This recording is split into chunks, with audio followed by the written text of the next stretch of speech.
Funny question கேட்பேன், அதுக்கு answer பண்ணு. சரி ஓகே. எல்லா லெட்டரும் வர மாதிரி ஒரு வேர்ட் என்னது? ஆல்பபெட்டா?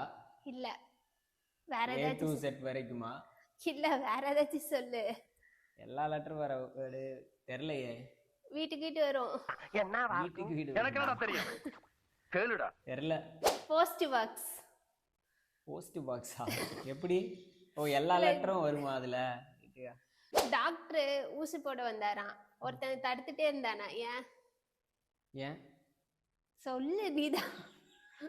அதான் தடுப்பூசியா? ரொம்ப நாளா உயிரோட இருக்கணும், அதுக்கு என்ன பண்ணணும்? உயிரோட இருக்கணும். கரெக்ட். ஒருத்தன் 12 மணி நேரம் சேர்லயே இருந்தானா, ஏன்? ஏன் உட்கார்ந்தனால எந்திரிக்க முடியலையா? இல்ல, அவன் சேர்மேனா. ஏன்டா அப்படி இருக்கீங்க? ஏன்டா அப்படி இருக்கீங்க? முட்டையே போடாத பறவை எதுன்னு நீங்க கமெண்ட் பண்ணுங்க. எது, ஆண் பறவையா? நம் ராஜதந்திரங்கள் அனைத்தும் வீணாகிவிட்டதே.